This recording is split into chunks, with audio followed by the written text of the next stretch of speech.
That was amazing. Thank you, Jackie. I didn't know I was going to get a little yoga class today, but I'm very thankful for that stretch session. So now we're going to go into our first panel for career and mental health. So I'm just going to go ahead and welcome Angelica Cortez back. She'll be leading the panel.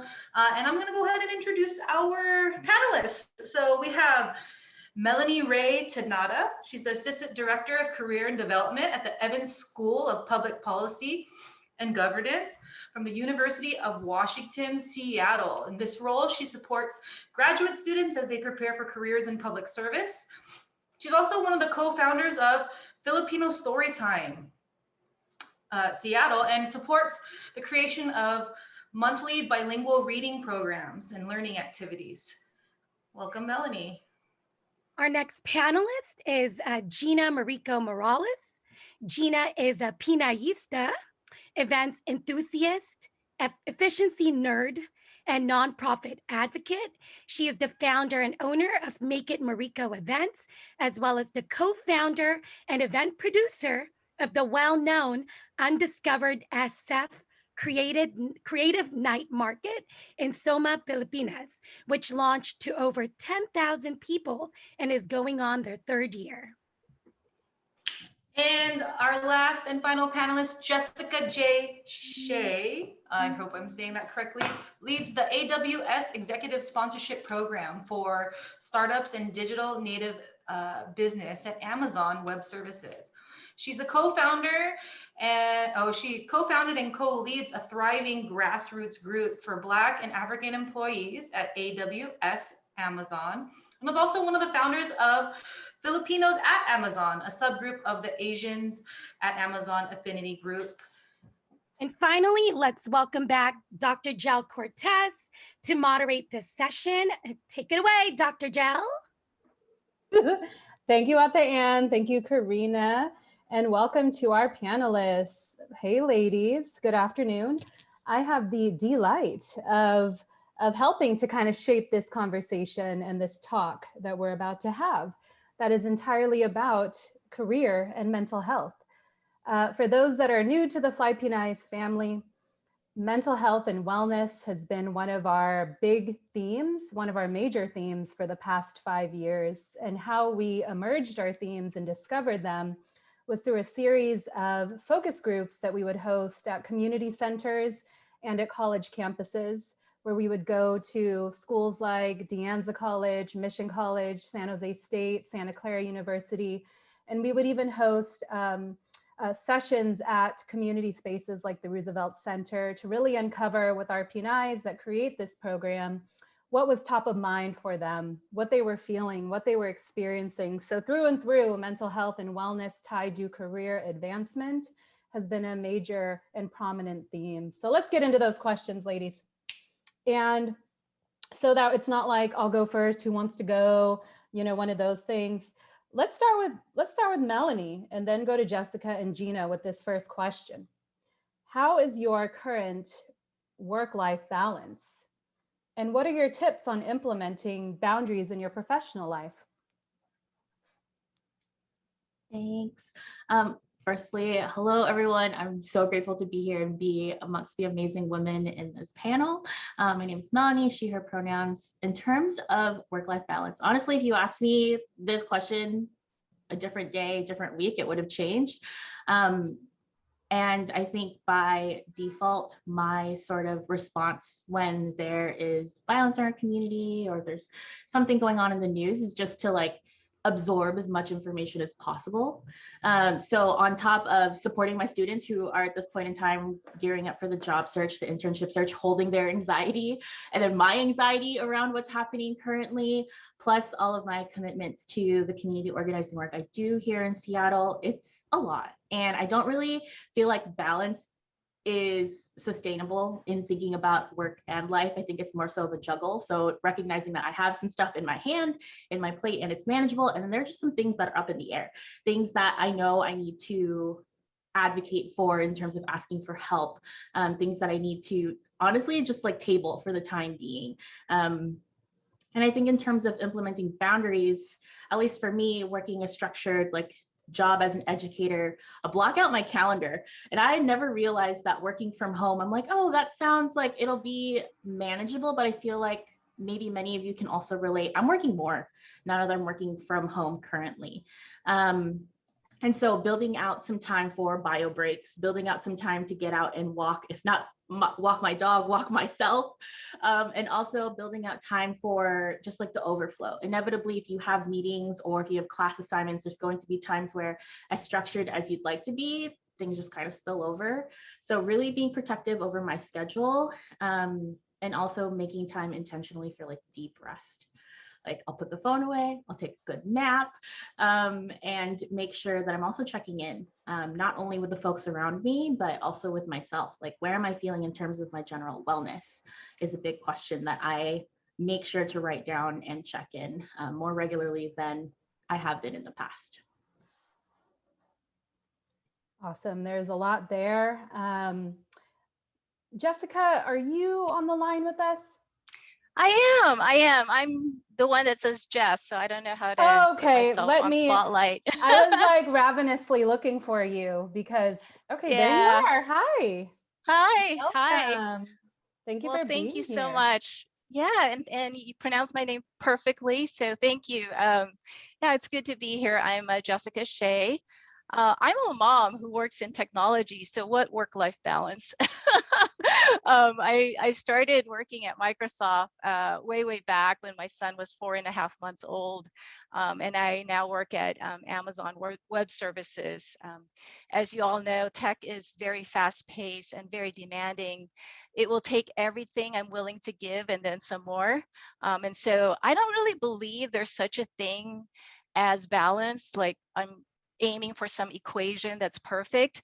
And instead, I really set boundaries, right? And I think that over the years, I've really tried to keep those boundaries and rhythms.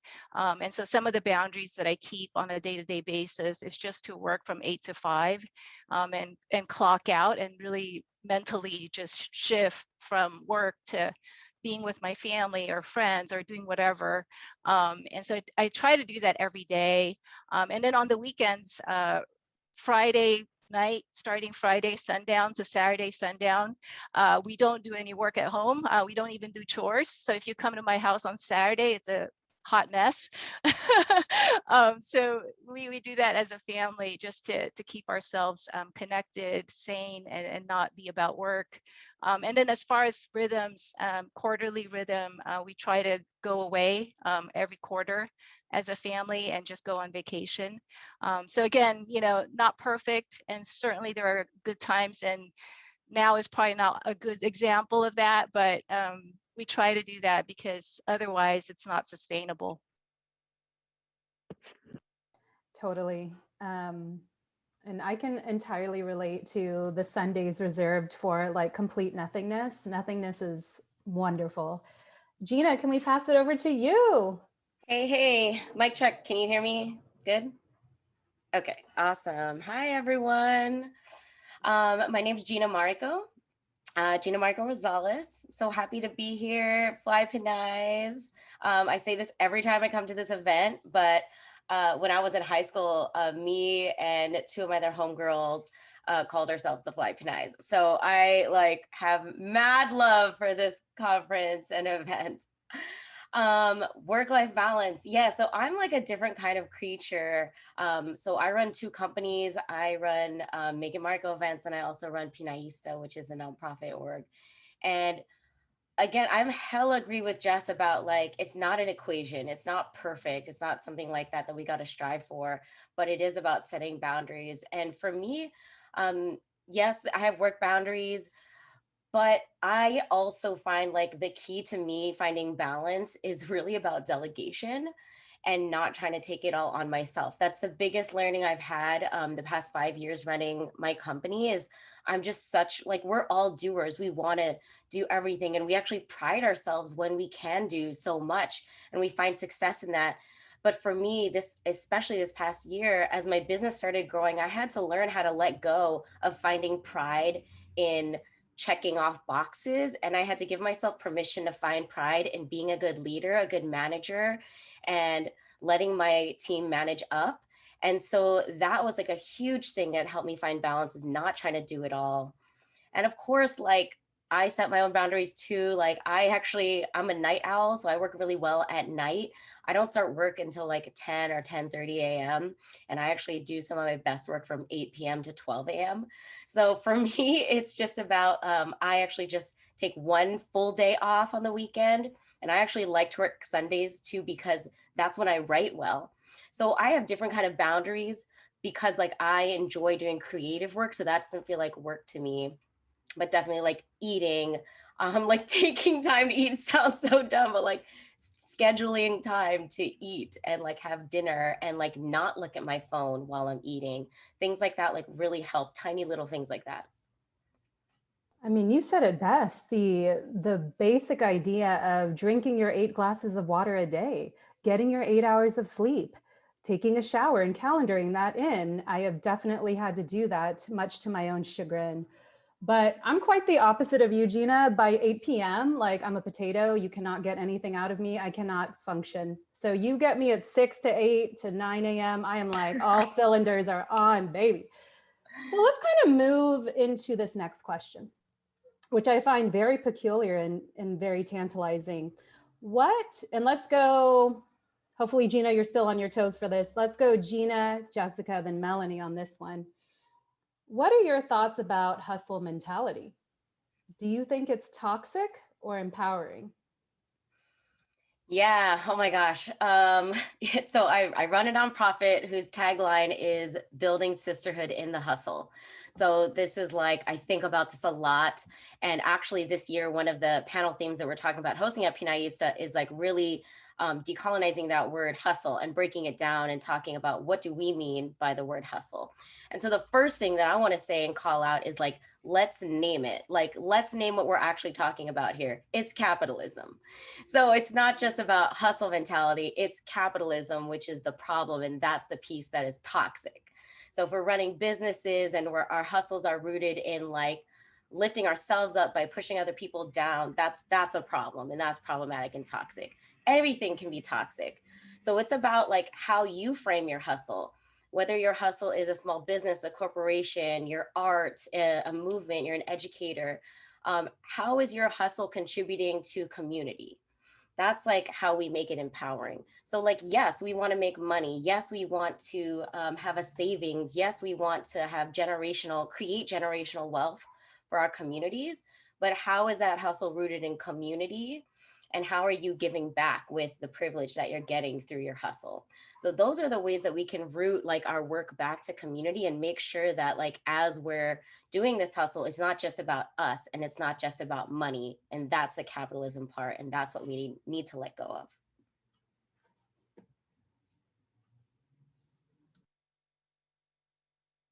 Oh, it's my turn.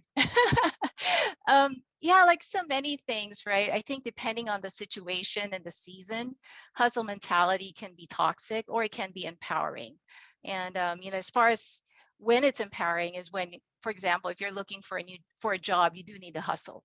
If you're starting a company and you're in that startup phase, you do need to hustle because that's your livelihood. If first 90 days on a new job, you got to hustle. So there is a time, I believe, in a place where it's needed.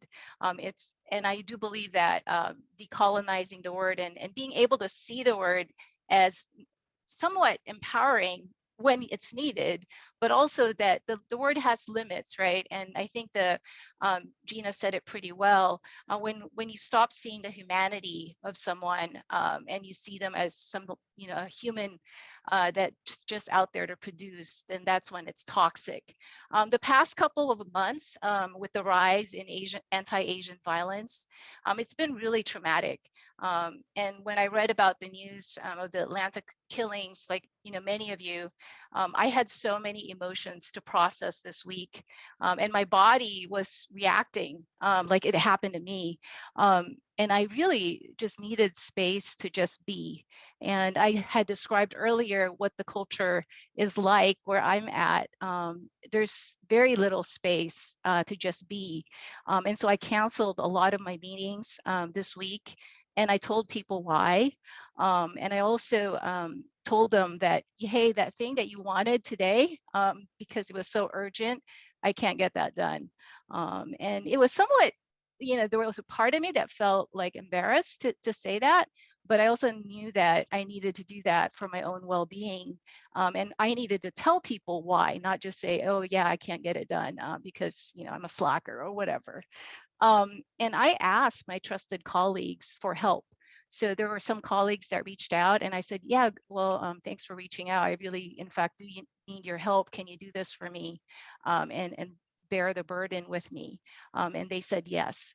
And so I just allowed myself to take the time and space to grieve and to resist hustle mentality. And in doing so, hopefully modeled for other people that we're human and we need that space to grieve.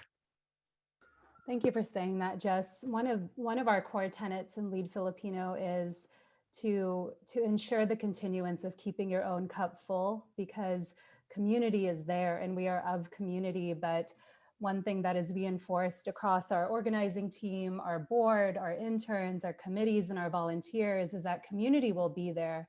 And it is a well that you go to for nourishment and empowerment and strength. But at the same time, we cannot expect that we can give to these other avenues if we are not being mindful and modeling that wellness for ourselves. And to your point around this past week, I was talking with one of my homegirls last night, and we were both sharing in our observations in our own lives that folks that checked up on us tended to be more so from the API community in terms of, how are you doing? Is there anything I can do to support? And for her, she had very strong feelings about that. And for me, I think that we're finding ourselves in this precipice of a moment where, again, really focusing on our own wellness and our own mental health and seeking that support where we can, but also being that steward and communicating it outwardly to those that might not have put two and two together.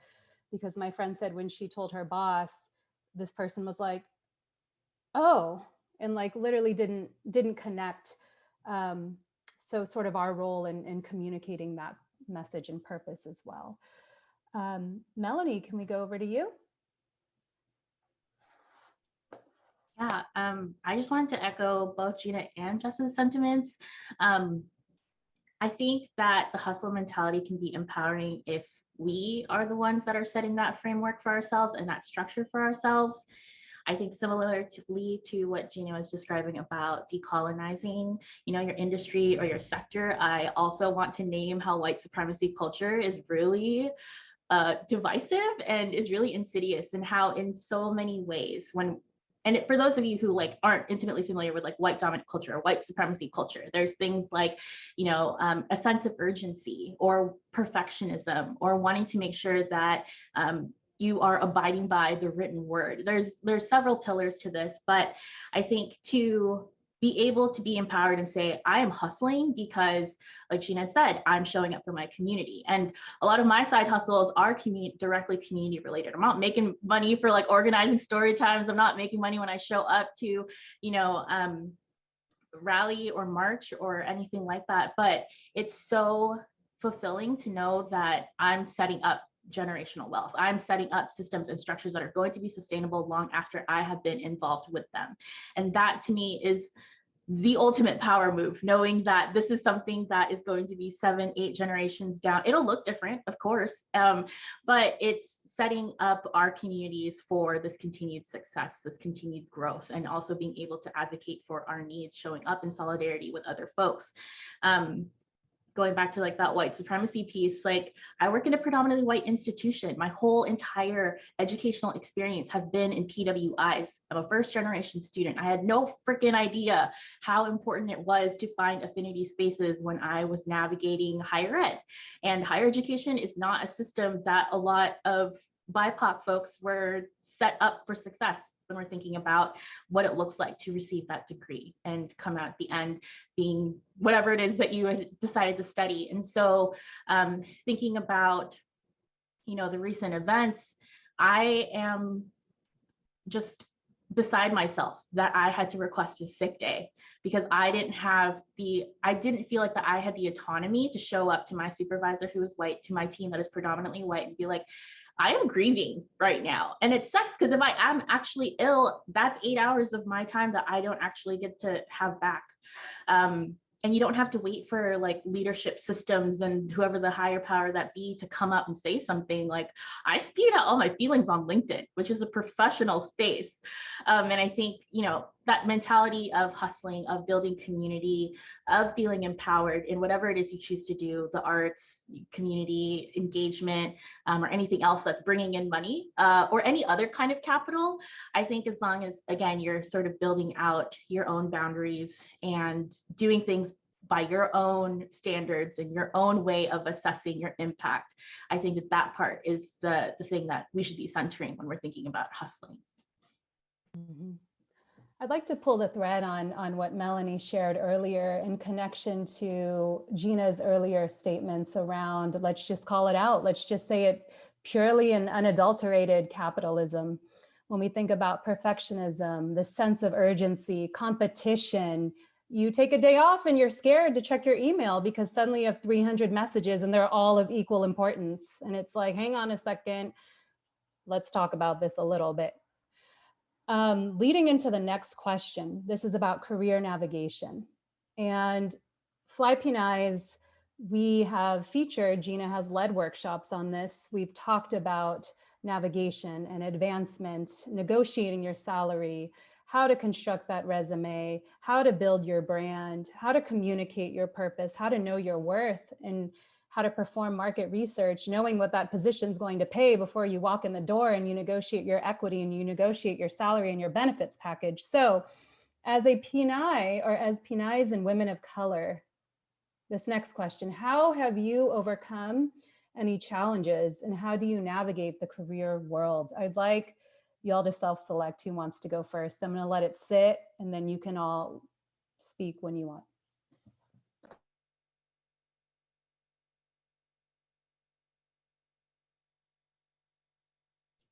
I know it goes, but I also work in career development currently, so I'm happy to just chime in. I think that there are a plethora of ongoing challenges. For me specifically, I'll speak on, like, I consider myself to be like an early mid-career professional as an educator, and working specifically in an institution that is like gearing our students up to be public servants. And my previous like educational background has been in international studies, and I'm really interested in, you know, public policy. I'm in this space of thinking about career transitions. And I think maybe that's also relatable for our students who have studied one thing, but are really gravitating towards another, or are trying to plan a lateral or adjacent move. And so one of the challenges that I continue to kind of like poke at and feel like I'm still needing to navigate is really like, what is going to elevate and advance my career, but what is still also going to give me that usual like 9 to 5, that's not my whole identity, and then can work on, you know, my community side hustles also. If no one has told any of the attendees here already, y'all have so many transferable skills.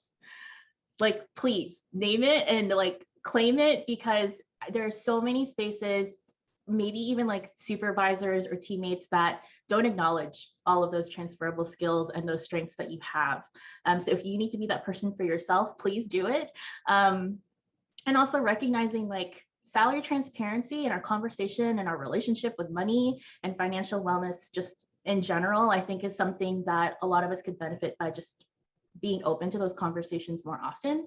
Have those conversations with your close sisters, your peers, but also like, you have to do the research and come prepared, because a lot of institutions and organizations out there are really, at the end of the day, it's an expectation that you're trying to, you know, negotiate. And it's something that they're not going to hold your hand and guide you through. They want to make sure that you've done the research and that you've been able to quantify all of your experiences. So I'm also trying to be mindful of that when I'm planning my next move. I'm also trying to empower my students to really come prepared to the table to have those conversations, because when we're thinking about, you know, general wellness and generational wellness, at the end of the day, as much as I hate that we're operating this capitalistic society, like that's gonna help you make those moves.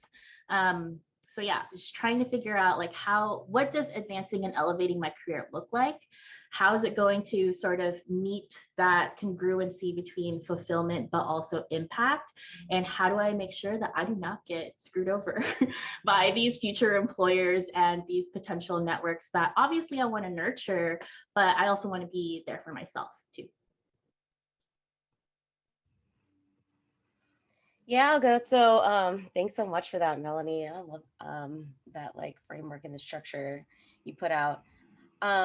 So I'm in the events industry and it's like predominantly white. So every time I would go to like event industry parties or like events with other event people, I was like one of the only people of color. There'd be a few. I'd like navigate to them, try to make friends.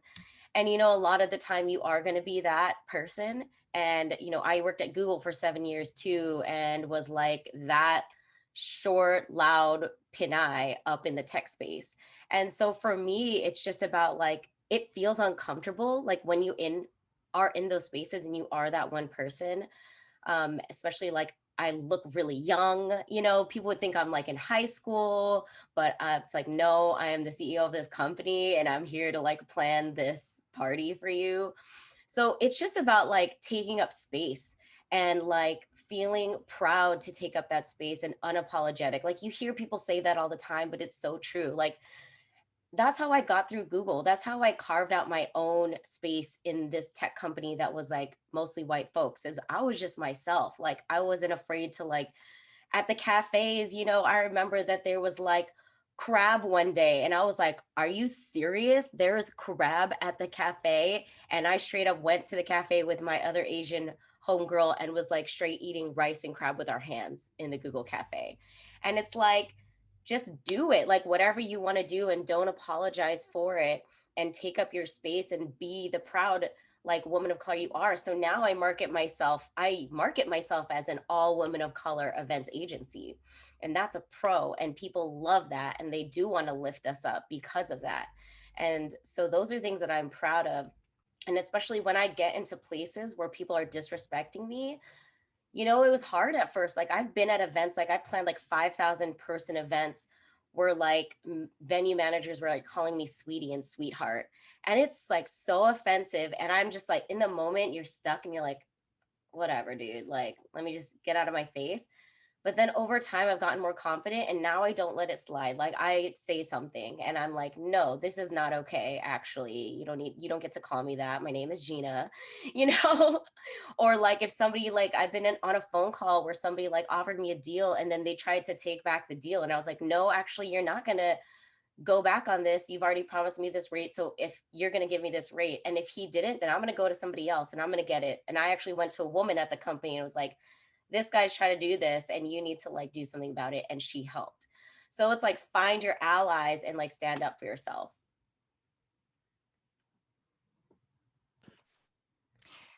Yeah, no, thank you for that. And I'll just add on my challenge. And this is true. I'm pretty much mid-career to late career at this point. And as I move around from job to job and change organizations, even companies, I've noticed that there's an archetype of a leader. There's a prevalent leadership mold, whether that's explicitly or implicitly promoted in organizational cultures. And that's what's used to distinguish between who's the leader type versus who's not. And for those who naturally fit the mold, leadership is just assumed. And for those that don't, leadership needs to be proven, or they're just never chosen to lead.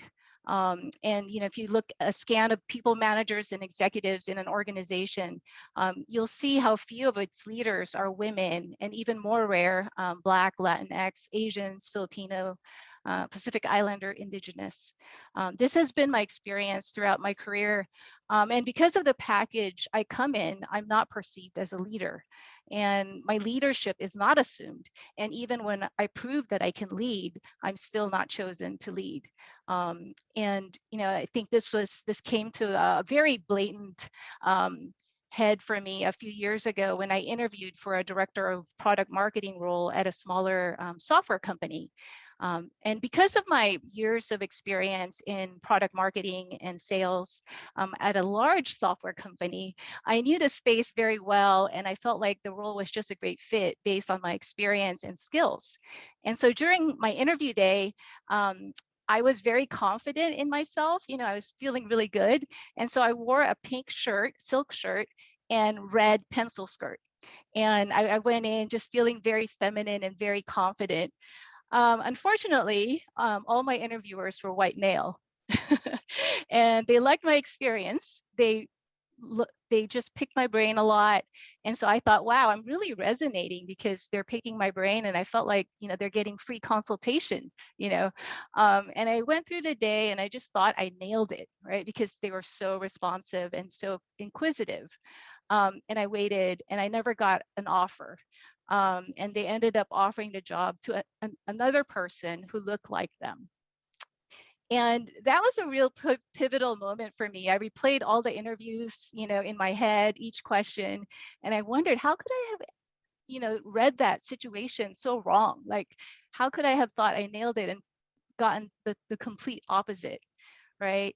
And then I realized after reflecting that it's the package, it's me. If I had arrived in a white male package, I would have gotten an offer. But the package caused the panel of white males to wonder, can this petite Asian American woman in this feminine outfit actually do a director level job? Is she our peer? And so that was a real, you know, sad realization. And then unfortunately, it wasn't isolated. And the way I'm overcoming this, because I don't think, you know, I've overcome it yet, is to lead anyway. So I just lead, I develop people, I develop teams and groups, and I start new things based on what I see is needed and based on what I feel called to do. And I lead the way I lead. I don't lead according to some model out there of leadership. And my dream is to one day be able to write a book on leadership for people like us. And so it's my way of countering that narrative that I don't fit the leadership mold. They're lost, Jess. Jess, this comes from LEAD Filipino, and I'm sure everyone else on the line out there, let us know how we can support that book, because the dimensions that you've touched in your sort of final words on this question, I write about meritocracy and the social construction of meritocracy and qualification, and how it's just a total fabrication made of a standard that we are redefining right now. I write about that ad nauseum, one too many. My close friends like Karina are probably sick of hearing me talk about the social constructions that are meritocracy and qualifications as they relate to the context of professional settings. So I would be first in line to buy a signed book from you. Yes. Few more minutes here as we bring this panel to a close. If I had it my way, I would spend all day with you ladies talking all about this, but I do want to make sure that we scoop up some of the questions that have come through the chat box for all of you. The first one I'd like to invite each of you to consider and then, you know, respond to is, in quote, something that's coming up for me, but not sure how to ask is, with all of this working through Zoom and isolation, how do you maintain a mindset of claiming your skills? In this pandemic, the lack of social connection has been making that imposter syndrome real. Yeah, what would you all say to that? It's hard to qualify your skills sometimes because you just like know yourself so well, and then we also just like don't see ourselves so fully because it's ourselves. So what I would suggest is ask a friend to help you. Talk to a friend about like, what do you think are some of my strengths? Like, what do you think I'm really good at? And even have a friend look at your resume and help you kind of like beef it up based off of your, you know, who you are and how your full representation of a human is, because your friends see you in your fullest form and they can help make sure that that is really reflecting in your resume. So get a friend, get a mentor, an older like Pinay too, to help you see yourself in your light.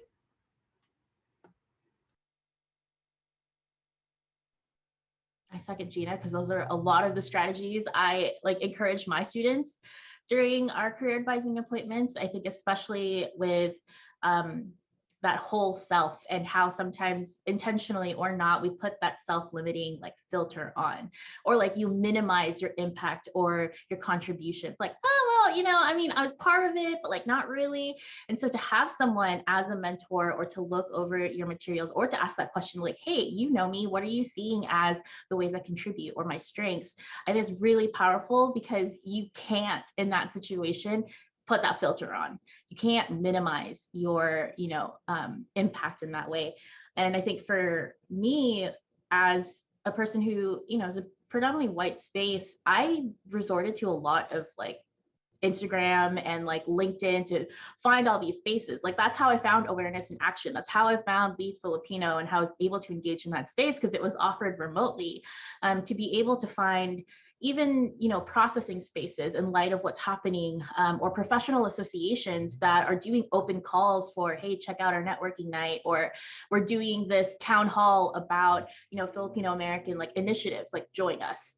Those are the spaces that, you know, they're not the easiest to find all the time. However, you know, getting connected to folks through this space, I think can also be powerful and also like really impactful. Because we are in this space, it's easy enough to engage very passively. You like something, you leave a quick comment, but also needing to set up informational interviews. There are so many folks that are in this space today. You know, we're going to be sharing LinkedIn's and different Instagram accounts, like reach out and just see what happens from that. I think that that's a really beautiful sort of like happenstance. Occasionally you'll find some things as you're passively looking, but you can also transform that into something that is deeper and more meaningful, and that can help with really trying to decrease those feelings of like isolation or feeling like you can't really connect to folks in this broader community. I don't really have anything to add. I think the ladies covered it all. Wonderful. Well, can everyone out there please join me in giving a resounding applause to our panelists on speaking on career and mental health. Please do get in touch with Gina, Melanie, and Jess. Their information has been provided in the chat box. Thank you again, Jess, Melanie, and Gina. We appreciate your time in co-creating our Fly Pinayis together. Let me pass that virtual mic back to Karina, Natha, and Anne.